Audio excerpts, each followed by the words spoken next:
Bella Salon and Day Spa, located at 41 West Main Street in Northeast Pennsylvania, proudly supports Chautauqua Sunrise and its volunteers.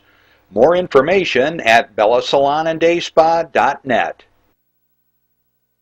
Funding is provided by a grant from New York State Senator Catherine M. Young, representing Western New York's 57th District with a local office in Olean.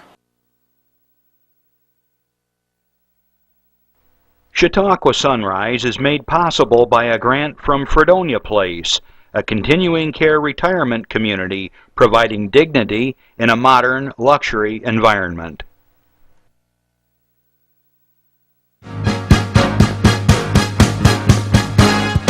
From the Access Channel 5 studios in Mayville, it's Chautauqua Sunrise. Chautauqua Sunrise is hosted by Doc Hamels and supported by the award-winning volunteers at Access Channel 5. Continuing the traditions of Senior Report, we are here to share local news, colorful interviews, and events of interest to everyone. Chautauqua Sunrise is broadcast live Saturday mornings each week, countywide, from 9 to 10 a.m. Join us by calling in live, emailing us, or checking out our social media. And now, from the Channel 5 studios, it's Chautauqua Sunrise. And you're with Doc Hamels here on Chautauqua Sunrise. Good morning, everyone. I was on my way to the studio today, and it was exactly that, a Chautauqua Sunrise. About 8:15 this morning, I don't know if it was just my eyes playing tricks on me, but the sun was huge in the horizon coming up over from the east, and it looked like about this big in my visual field. It was unbelievably beautiful, and that's the kind of day I think we're going to have today. It's outstanding. If winter was like this every day, I'd take it. You know, there was something kind of odd this morning. When I left the Miami of the North, Ripley, where I live, it was 15 degrees. When I got here to Mayville, it was 4 degrees. What's that all about? I think that lake has a warming effect on where we live. And if you ever do a little agricultural study of the area, all the farms in all the area along the lake has a longer growing season because the lake keeps that whole area warmer. I know what's the difference between 15 degrees and 4 degrees, but when Mayville's 14 degrees or 15 degrees, we're almost, like 20, 30s. So we thaw out sooner. We don't get cold quite as quick as the higher elevations. But anyways, it's going to be a great day. There's a lot of things going on in the county as far as winter activities. I don't have the whole list here, but you can just check your local news papers and things like that. But I know there's some things going on with the grapes over at the Grape Center over in Westfield. I know that there's sleigh rides, I believe, at the institution. There's just all kinds of fun things to do. I saw somebody cross-country skiing the other day, snowshoeing. Jeff, our head engineer, he was all excited because he's getting ready for ice fishing. To each his own. Just all kinds of good things. The dog and I, me and Mr. Max, we've been out trucking out in the woods and just having a great time. And I've been capturing pictures on my trail cam of deer this time of year. They seem to be causing great consternation with the hunters because they tell me that by now the deer shouldn't have their antlers, and I keep getting pictures of, believe it or not, I had a 10-point and a 7-point the other day on my camera, and they're supposed to have shed them by now. I don't know what's going on. Maybe because we're in Ripley. I don't know. Something's going on. I don't know.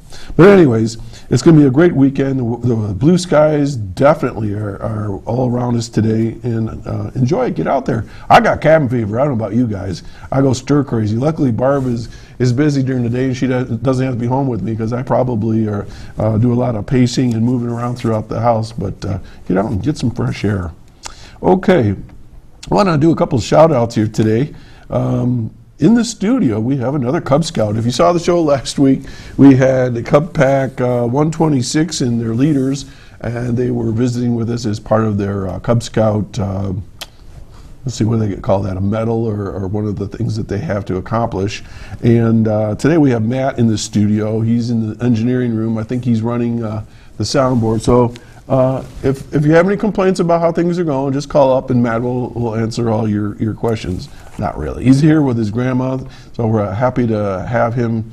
He couldn't make it last week, so he's joining us, so welcome.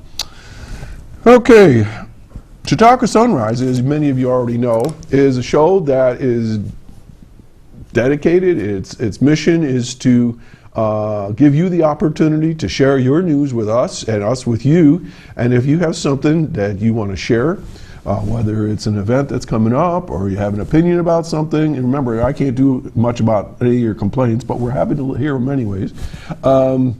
If you want to talk about somebody's birthday, anniversary, anything along those lines, give us a shout. Here's the phone number. You can Twitter us, you can email us, you can do just about anything. You can come by the studio and drop it off in person. It's fine. We're here to share information. I like to make sure that everybody knows what's going on in the area, and we're always surprised when we say, oh, I didn't know that was going on. Well, we're trying to get some of that information out to you so that you're in the know as well. In light of that, I want to send out a belated happy birthday to my dear brother-in-law, Artie Wright, over in Ripley. I'm not supposed to mention people's ages. Well, I guess that's for women only. Well, anyways, I generally don't tell people how old they are exactly. I kind of let them know that he's somewhere between 68 and 70. Okay? So, happy birthday, Art. I hope you've had a good birthday week and that you have many more birthdays to come. In the news this week, a good friend of mine, he's my card playing partner, Mel Swanson. If you know Mel from Sherman, he's been cited and listed as one of Northeast's top coaches. This is no small matter. I mean, Mel is like unbelievable. In the last 40 years, it says here, with the Sherman Wildcats, the girls now, he has 579 varsity wins. That's incredible. I know Mel has taken his teams to the finals many times, and he's just recently been inducted in the Chautauqua Sports Hall of Fame. So if you see Mel out there, congratulate him. We're going out to dinner with him this evening, so hopefully when he finds out that I talked to him about him on TV, that he'll buy dessert for me or something, you know. So anyways, Mel, good job, and we're real proud of you. He's just a great guy, and I've watched him coach, and he coaches the way you'd want your kids to be coached. He's very caring, and he gets the job done. Hey, maybe when Rex Ryan leaves the Bills, he could go do football. I don't know. But that's a whole other story, huh? I never thought that Rex Ryan would be our coach in Buffalo. Let's keep our fingers crossed. He seems to have some fire in the belly, and that's what a lot of people have been waiting for. And hopefully he can achieve some things like a Super Bowl ring. That'd be cool. Anyway, to all my friends in Buffalo, hopefully that'll happen. And I'm a Buffalo Bills fan. I was born that way. I don't have any choice. It's just like Pittsburgh Steelers fans or Patriot fans. You're born that way, that's how it is. So anyways, good luck to the Buffalo Bills. And if you can send some of that love to the Sabres, 9 losses in a row. My dad, we talk every night. And I say, well, they go, lost again. They won 10 in a row, now they lost 9 in a row. So I don't know what's going on with those guys, but he tells me they're rebuilding. So my dad's on top of that, so I'll keep you posted.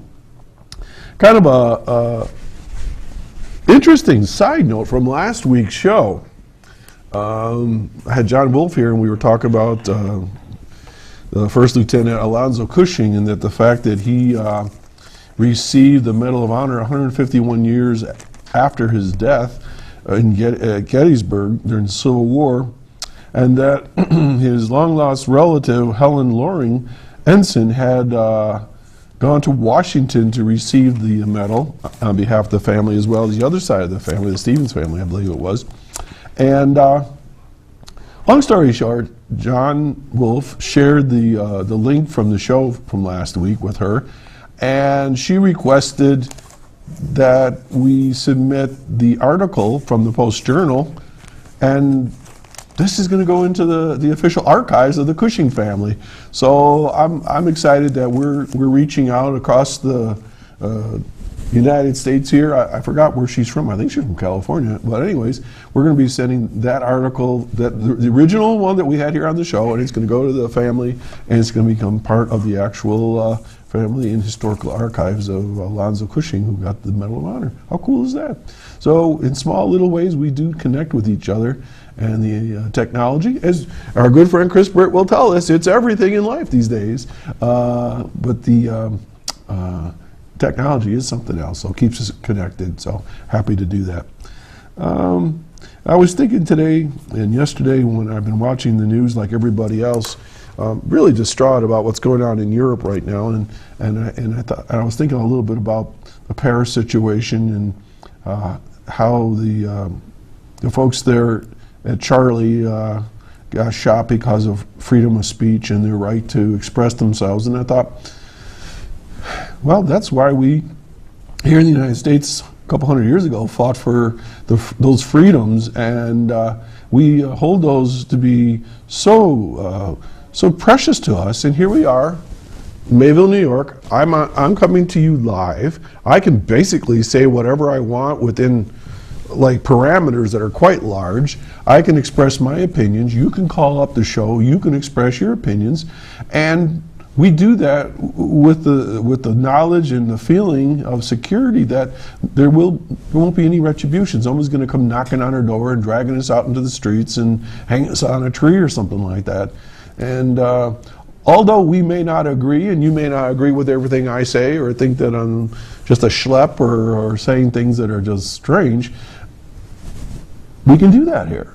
And as long as we're respectful to a great degree of each other's personal space and thoughts, and I think that goes a long ways. And to see what's going on right now is really disheartening and very scary. The Belgian situation really kind of hit home because a lot of people don't know that my last name is Hamels, and that's Belgian. And we went to Belgium a couple times, 2 or 3 times now, and we've reconnected with our family. I'm a kind of an amateur genealogist, and I connected with my family over there. And the homestead is in Louvain, which is just outside of Brussels to the east, and Verrières, which was just a little bit further east from there, was where that whole terrorist cell was. And if you haven't been to Europe, it's like just traveling in the United States. There are no border crossings. There are no security folks along these imaginary lines from France to Belgium to Germany to wherever.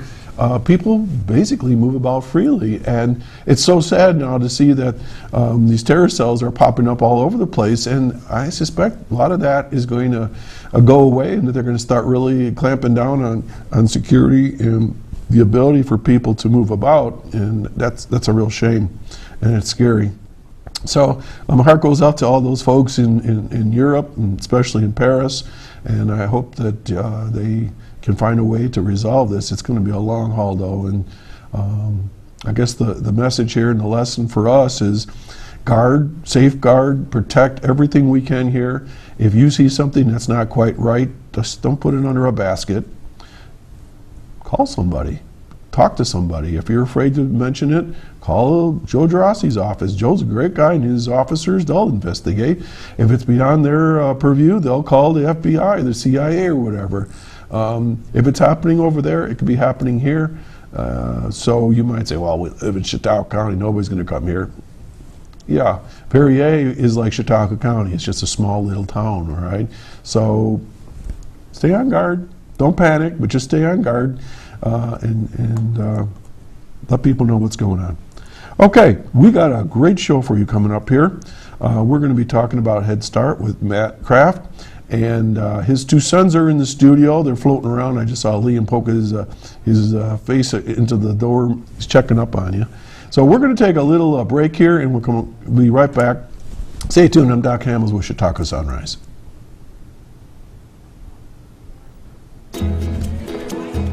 Introducing a new day of the week. Someday. Now, everything you were going to do someday is on the calendar. Want to retire someday? You'll really want this. A My Social Security account at socialsecurity.gov. You can estimate your future benefits and manage current benefits online. Millions of people have a My Social Security account. Get yours today, because someday is here at socialsecurity.gov. And we're back. Okay, so today we have Matt Hamilton, who is from Chautauqua Opportunities. I've known Matt for quite a while. And I was trying to think about how long it's been. It's probably about 9-10 years, somewhere in there. 10, 11 years, yeah, you were at Ripley still. Yeah, I was a superintendent at Ripley, and I interviewed you in my office to run the after-school program, the Advantage after-school program in Ripley. And you did a stellar job there. It was just really incredible how you took that program and turned it into an award-winning program. Man, you guys did awesome work. And then the next thing I know, you left because you went to greener pastures and you ended up at Chautauqua Opportunities. And I think I even gave you a pretty good recommendation, so it must be that. That's what got you there. I don't know. You didn't need any recommendation from me.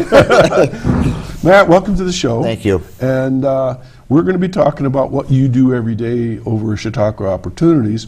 Chautauqua Opportunities is a community action program that's got like 450 people. It works with all kinds of folks that need some assistance, that may be financially stressed or find themselves in need of services. We're not going to talk about Chautauqua Opportunities per se, but we're going to talk about what you do there at Head Start. But before we get there, I can't talk in the morning sometimes. My viewers will tell you that, so it's a little early for me. But tell us about yourself before we get to the Head Start. And have you always lived in Chautauqua County?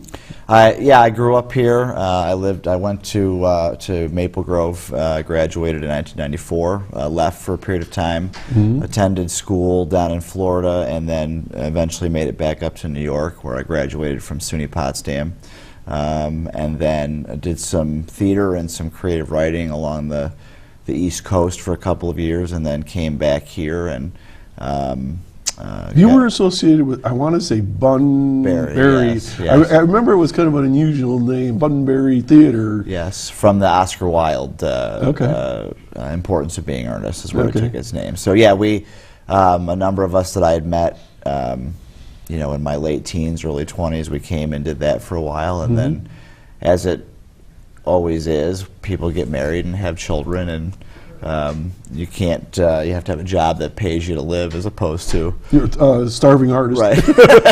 So we went our separate ways. But it was a great 4 or 5 years, and it brought me back to the county, and that's where I've been ever since. Awesome. So you went from Ripley with the after-school program. You were like the Pied Piper. The kids were just following you everywhere, I remember. So how did you end up at Chautauqua Opportunities? Well, if you recall, Chautauqua Opportunities got the after-school grant with Ripley. It was the first one we had in the county,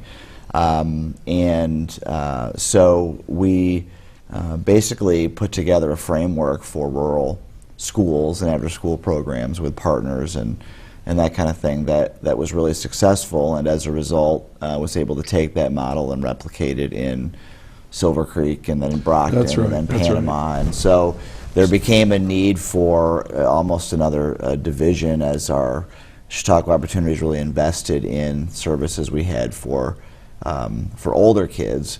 They had been doing Head Start and preschool education successfully for many years. This was the real launch of that asset sort of development work for older kids, which has continued to grow over the last 6 or 7 years. So it's really our fault.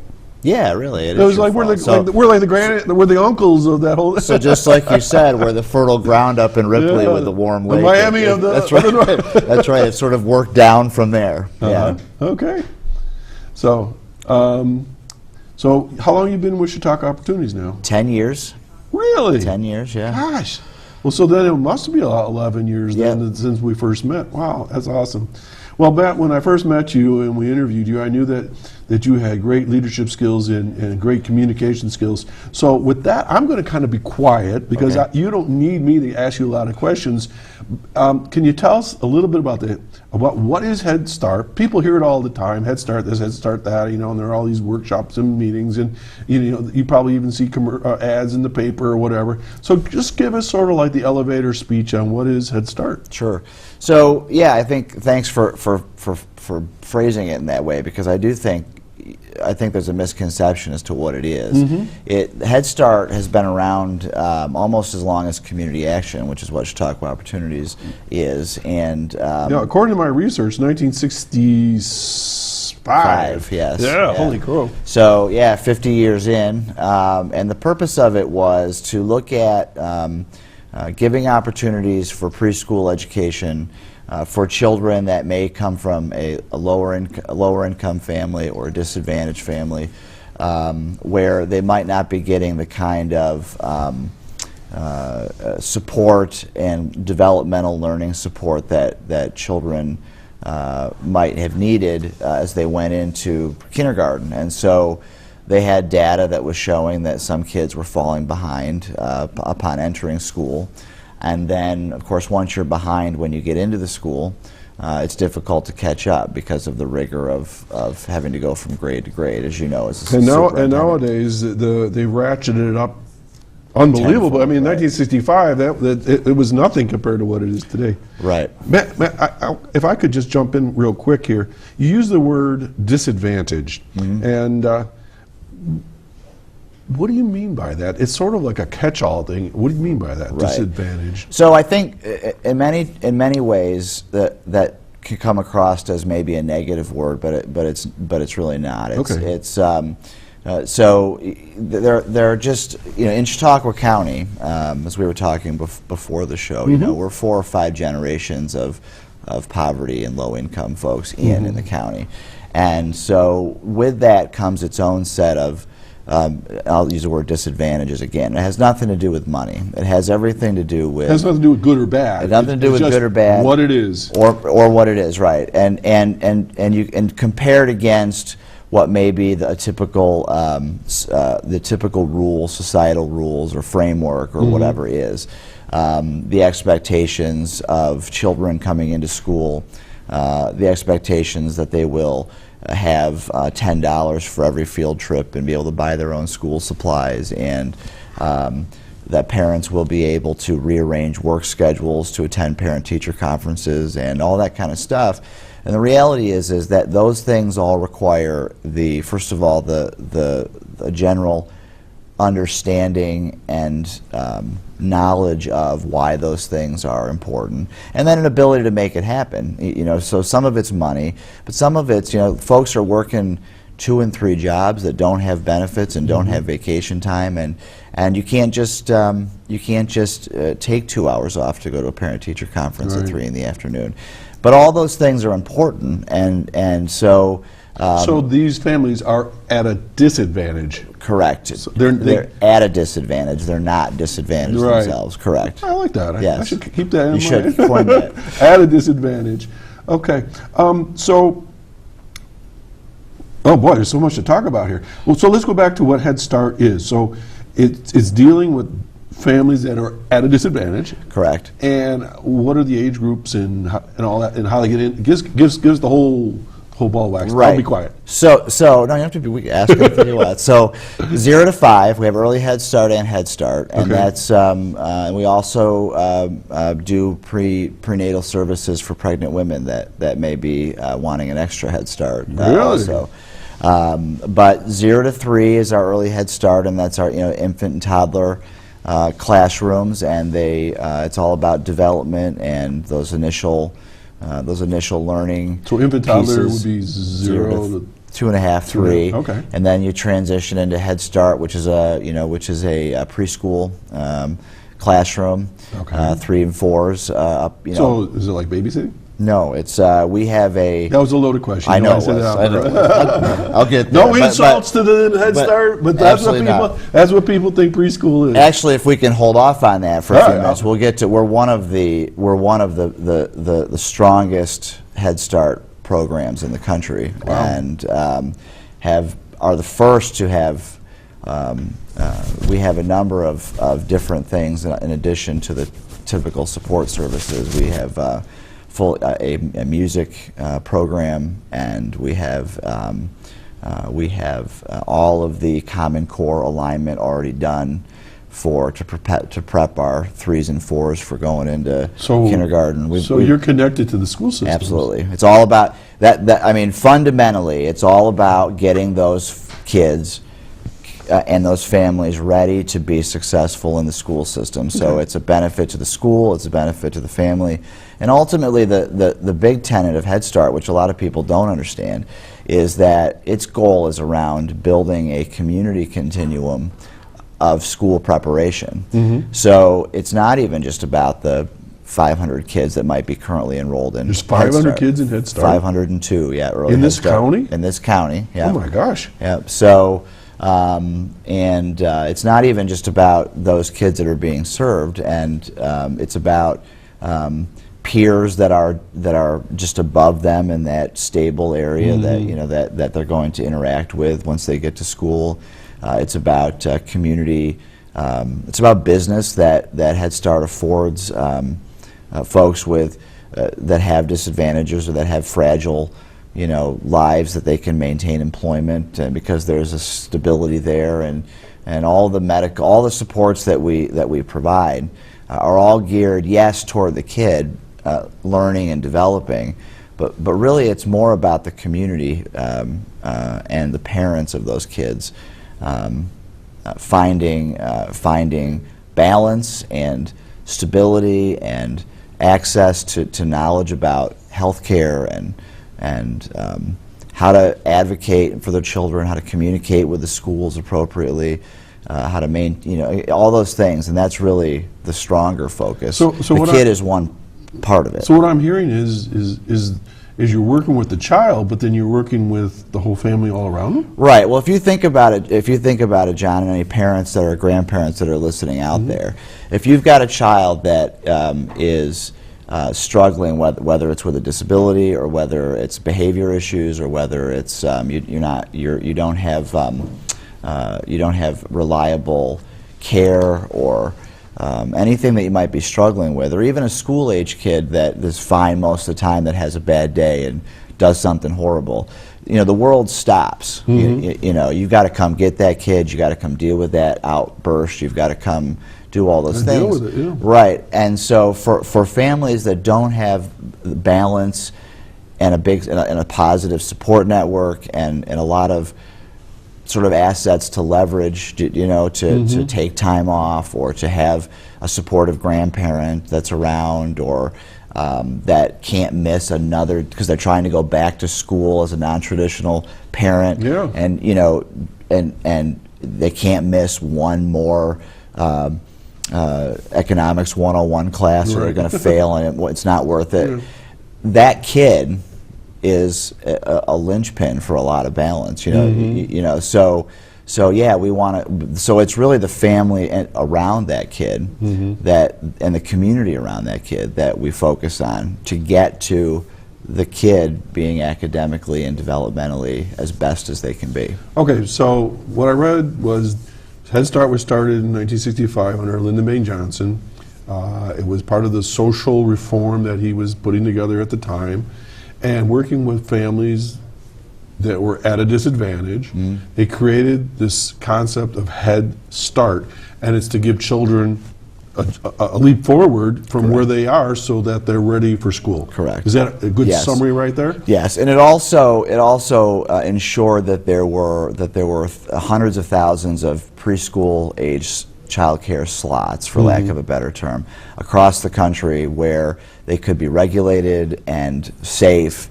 And so it just wasn't any haphazard little program where you're warehousing kids. It's quality, safe, and that's what they nutrition. I'll tell you what, for government, for this is a huge government program, and it is every bit. It is supported as a grant type program or as a government type program.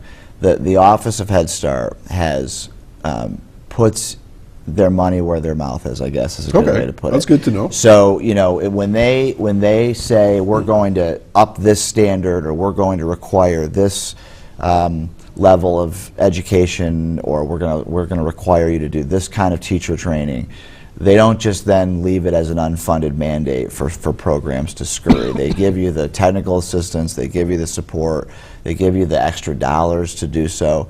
No dollar is squandered. So they want you to be successful. They want you to be, and they want these kids to be successful, and they want to know, the things that I have to talk to them about in Washington and in New York is they want to know that every kid in our program has seen a dentist, they've seen a doctor, that every kid in our program has a teacher that has been observed and is appropriate and it's regulated. It's super regulated, but also it's not just for the sake of regulation, but really toward outcomes of the kids being better and the staff being professionally developed and as good as they can. And Chautauqua Opportunities has really upped we try to exceed all of those standards, whether it's in our academic pursuit or with our staff development.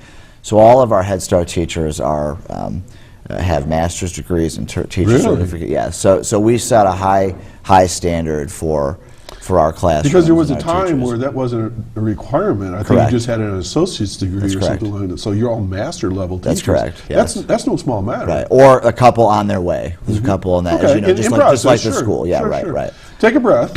Folks, you are watching Chautauqua Sunrise. I'm Doc Hamels, and my guest is Matt Kraft.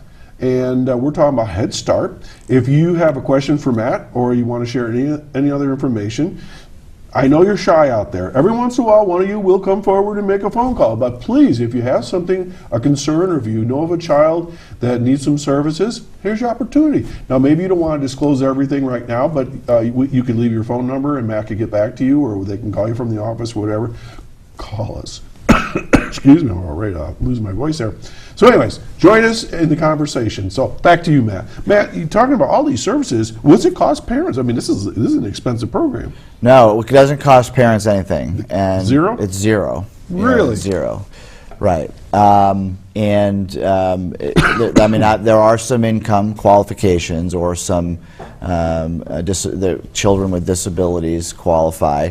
Foster families also, that if it doesn't matter, foster kids. If you have been a family that has been willing to take in a foster child, that kid would be eligible.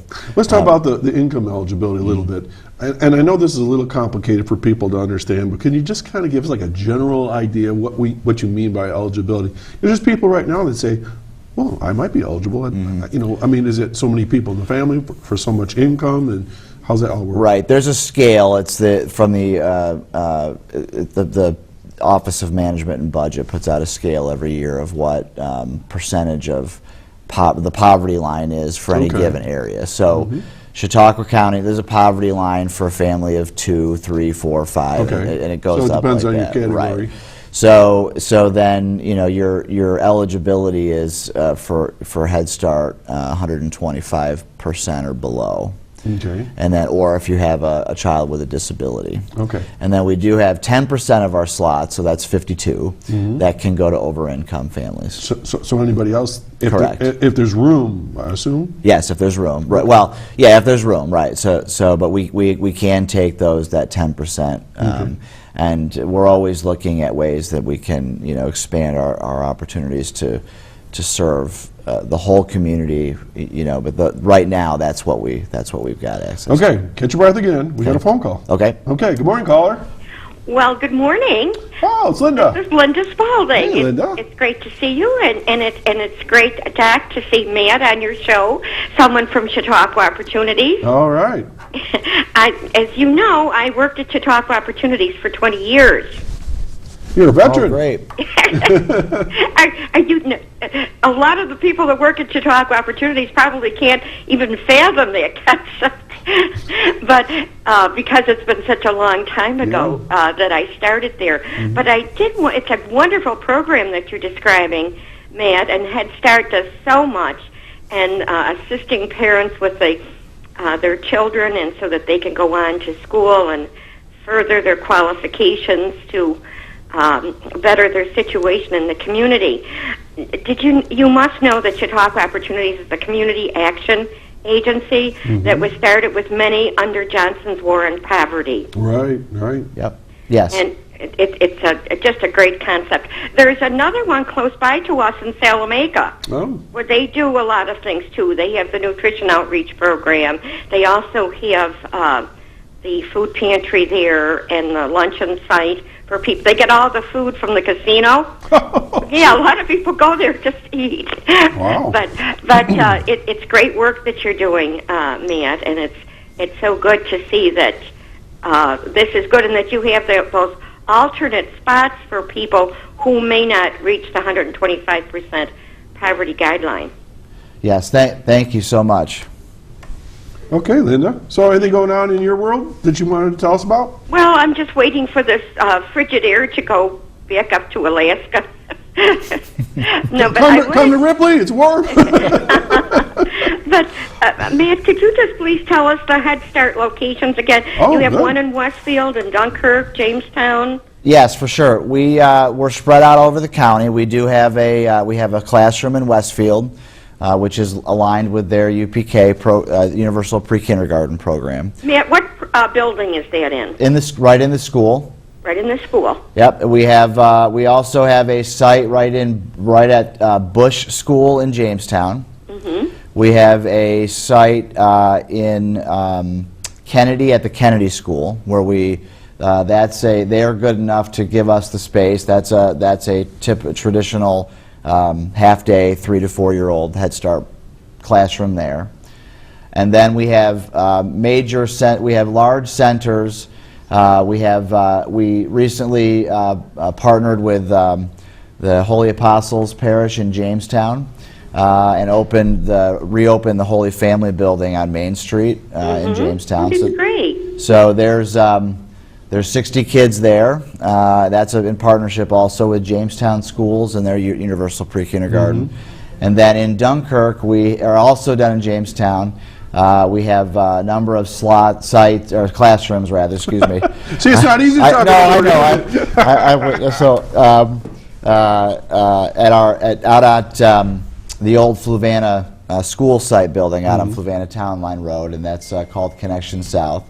And in the north part of the county, we have our early Head Start sites and our classrooms and a couple of 3 and 4 year old full day classrooms at our Connections North site, which is right on Bennett Road by JCC North. And then one other one at the Holy Trinity Church, again in a partnership with Holy Trinity up in Dunkirk. That's our Early Childhood Learning Community Center site, and that's out on Central Avenue by the fairground. Holy mackerel. Yeah. Well, you're a busy guy. Okay, Lynn? Right. Well, thanks a lot, because I know things do change, and your Head Start program and early child development programs have really been expanding in the last few years. Well, congratulations and much success to all of you. Have a great weekend. Thanks, Lynn. Thanks, Linda. You too. Okay, folks, you see how easy that was? Just call up, make a comment or a question. And while you were talking, I got tweeted. Oh, okay. Okay. It says here, Randy Burt, our cameraman, who's not here today, he's got a sore tooth or something. He sent a message. Today is Doors Open Jamestown. Yes. Come visit many attractions in downtown Jamestown for free. You can go to the Lucy Museum, the Roger Torrey Peterson, the Fenton are all open. Visit facebook.com and you can find out all about that. But that's called Doors Open Jamestown. How cool is that? That's a great. Can we talk about that? You can do anything you want. All right. Yeah. Because one of the very different pieces of our Head Start program that again a lot of folks don't know, including families that are coming in for the services, is that if that community continuum that I talked about previously, particularly now it's more important than ever, but it's been part of our strategic goals for a couple of years, that we have really sought to interact with non-traditional partners to make a comprehensive and a holistic program, but also learning options and lifelong learning options for families. So, a couple of the folks that you just mentioned there, the Fenton, Roger Torrey Peterson, as well as one that you didn't mention, but Infinity. My good friends, Sharon and Shane Hawkins. Shane is a major partner of ours in both Head Start and after school.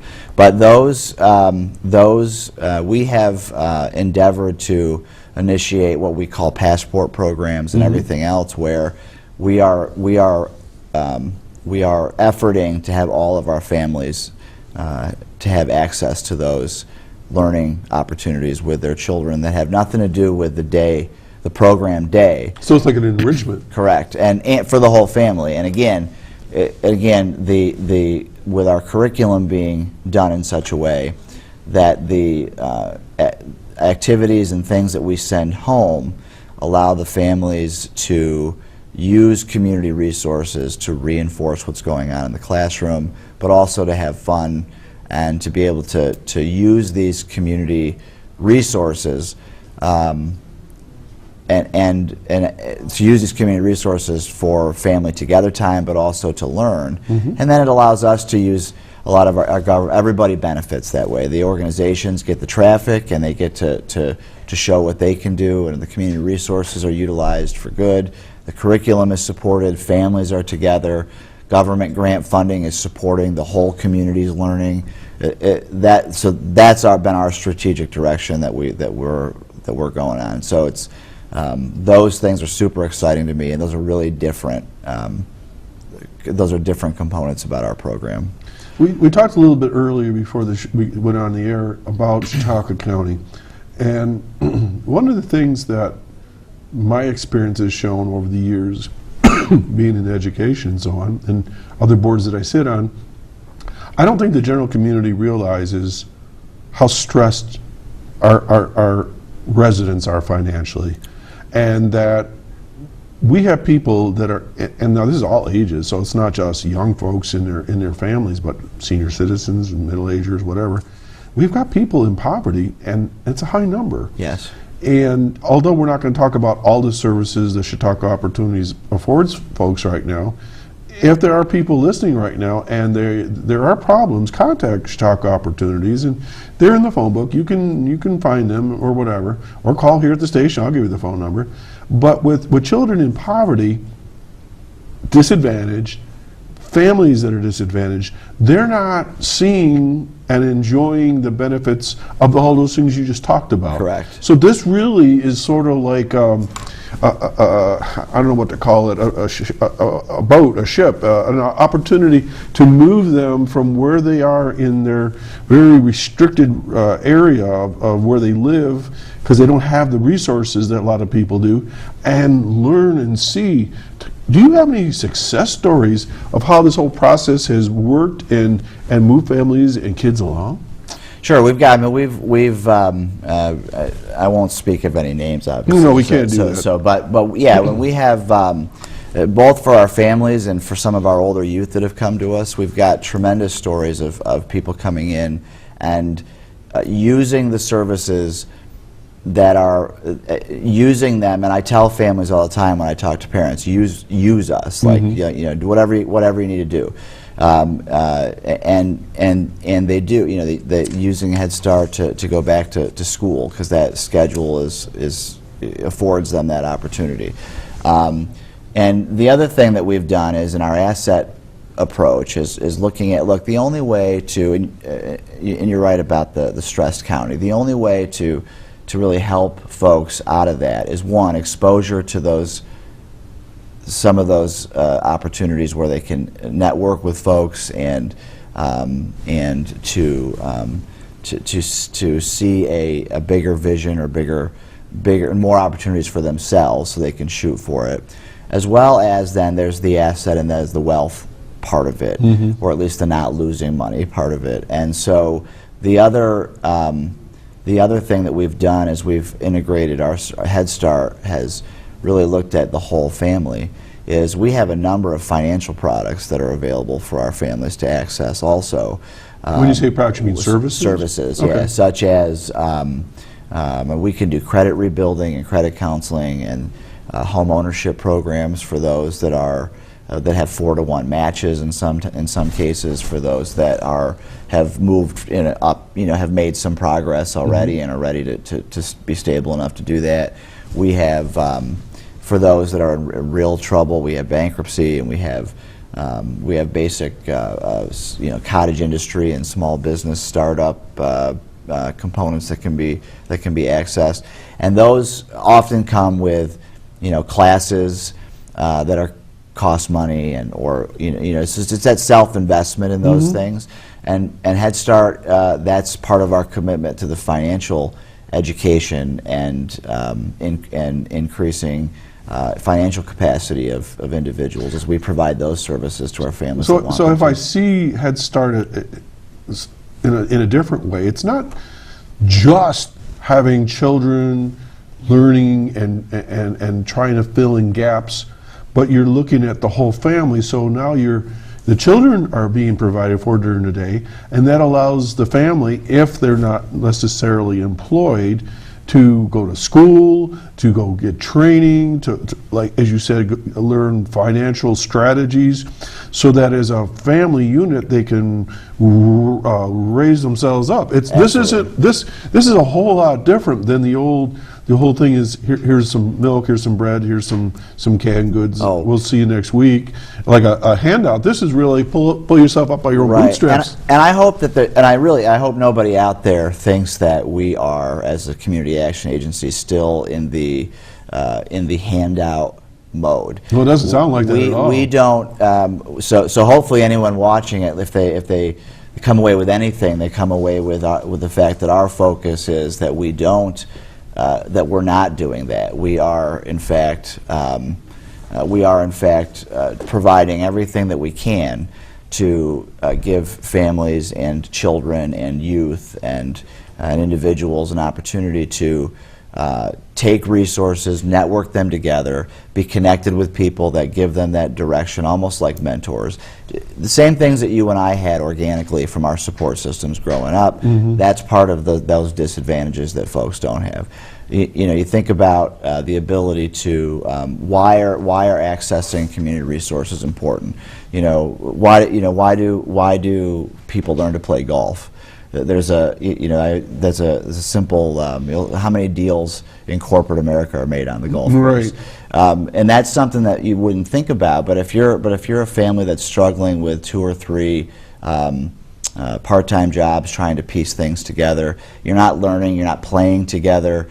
That sense of, and that's really where culture and understanding. You're almost being excluded from what's going on. Correct. And so how do you interface in that realm with people that can point you in a direction of, well, this will help you achieve that, or this is because I know you, I'm going to introduce you to my uncle who is the vice president of said bank, who can get you a better job than what you're doing. So it's the networking, it's connections, but if you find yourself in these disadvantaged situations, you're never going to have those connections. That's correct, and you can't see your way out of it. I mean,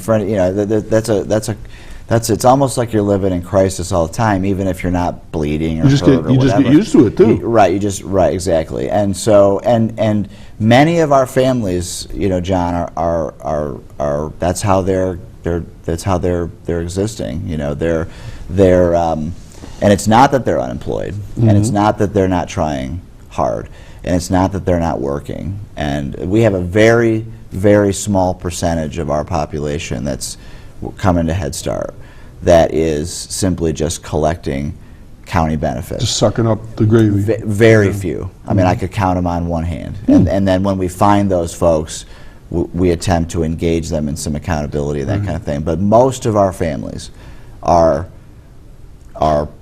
pushing and pushing and pushing every day to work it out. I had the good experience, a fortunate opportunity to meet Ruby Payne. And Ruby Payne is probably one of the outspoken go-to people in the United States and the world about poverty, generational poverty, situational poverty.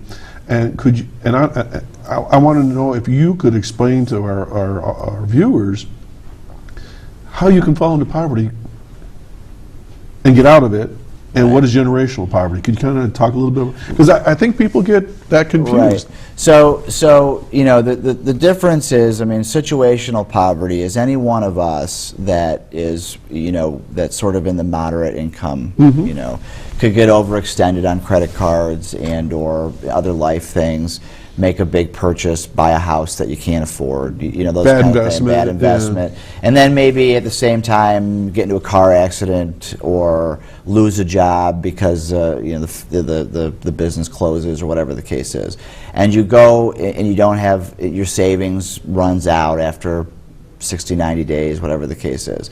You're at that point, you're in poverty. I mean, you've got no income You're in trouble, coming in. yeah. You've used, you know, but typically, folks, I won't say typically, that's not fair, but in many cases, folks that are in that situation understand the system. Okay. When I say the system, I mean the middle class socioeconomic system of, again, networking, friends. So they understand the family culture supports, of the what culture they of- were in at that time. Correct. They're just in a financial disadvantaged situation then. Right, and so I immediately look at, okay, I can't get out of this financial situation by myself. I immediately start calling on those cultural things that I was raised with and know. I start calling brother-in-laws, uncles. I call people I went to support college system, with. yeah. I go to all those people looking for a way in for another job. I go looking for whatever the case is, and oftentimes I have the knowledge to, then I can save. I know where I can get, you know, I know where I can cut back on certain expenses, and those kind of things. And then slowly I can work my way back into it, or I can cash in a retirement, or many things that I have access to. And those individuals would have kids, perhaps, and would they be eligible for Head Start? Oh, for sure. Okay. Oh, yeah, So, for so that's one group of parents Yes. that you might find. Yes. Okay. What about the other group? So the generational, that poverty, those are folks that have now for 3, 4, and now 5 generations. So you're talking 70, 80, 90 years? Yeah, more, yeah. Long 100 time. years, yeah, right. So that have been essentially living below the poverty line, you know, regardless of the size of their family, but Right. whatever that was, living below the poverty line, and learning how to exist within their means against that same, you know, that system, that culture, that middle class system of how we operate, the work world and the school world, that hasn't changed in 90 years. Right. It's just so every generation that has lived in poverty learns how to survive under that or beneath that system or around that system, and then those strategies, tricks, disadvantages, whatever, you know, whatever it is that you do to survive, because you're going to take care of yourself, you know, and everybody has, you know, you talked about your freedom of speech and your freedom of everything, you know, everybody has a right to take care of themselves, Right. you know, and so you adapt, and so now we've got 5 generations in adapting. Well, now that adapting causes quite a gap between what the rules are that we understand, middle class, so that normal, I say normal, that accepted, visible culture, and what a person that is being raised in a 5th generation impoverished home would. The gap is it just becomes wider and wider. So then you have children within this Yeah. environment, this culture of poverty, and it's different. They speak differently in Yeah. some cases. They don't see things as important, or it's just they see the world differently. Right. Education isn't valued. They don't see how it gets them anywhere because of bad experiences they had. So it sounds like Head Start, Chautauqua Opportunities is for those that are willing to get them out of that Absolutely. cycle, Yep. that culture, if you will. Yeah, and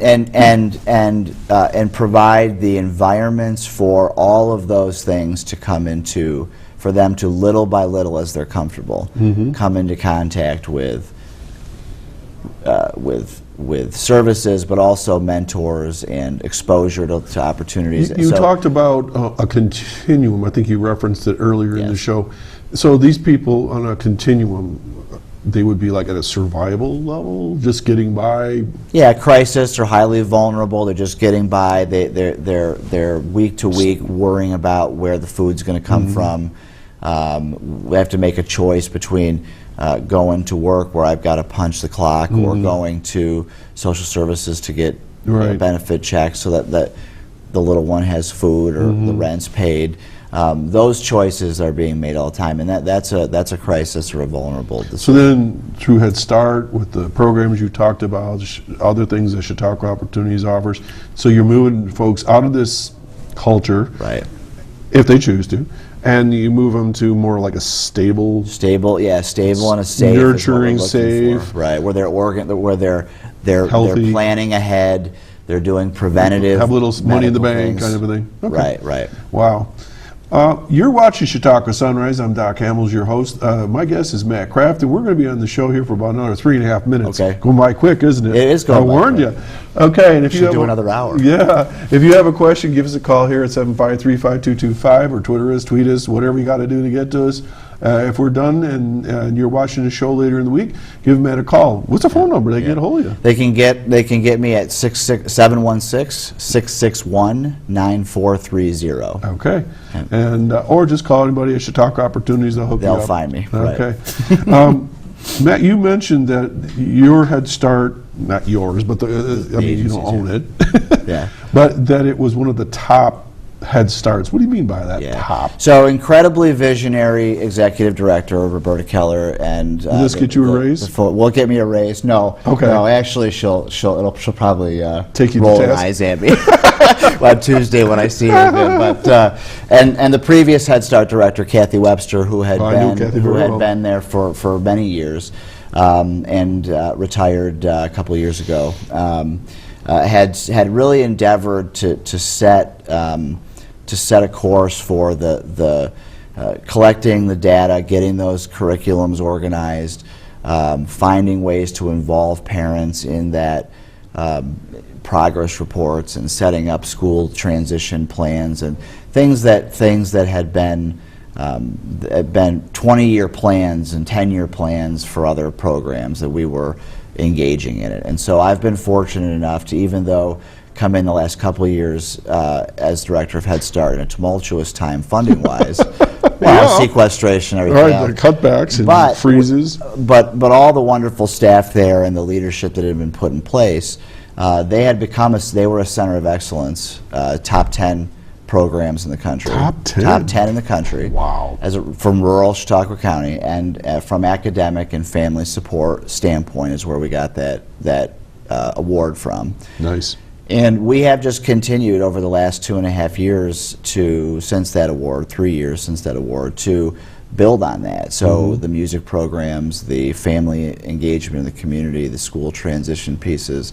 We have I challenge any program anywhere to come do data analysis with us on what we know about our program and how we improve it, and our staff is the best anywhere. So it's really it is a top flight school prep program. It is not a program for poor kids. We never looked at it that way. It never has been looked at that way. The kids that come into Head Start in Chautauqua County and Chautauqua Opportunities get the same level. I mean, it is a top of the line school preparation, what you would pay $50,000 for a program. Matt, we've run out of time. I know. How about one more phone number? One more time. 716-661-9430. Okay, folks. Well, I hope you've enjoyed the show today, and that I want to thank Matt Kraft for being on the show, and maybe we'll have you back again sometime. Anytime. And you've been watching Chautauqua Sunrise. We've been talking about the Head Start program through Chautauqua Opportunities. I do wish you a wonderful weekend. I hope that you get outside and enjoy that sunshine. And I think we're in a little bit of a January thaw. We'll see. It'll last about 6 hours. If you want to get warm, come out to Ripley. Otherwise, have a wonderful weekend. We'll see you all next time here at Chautauqua Sunrise. I'm Doc Hamels. You take care. And that's how we do it here.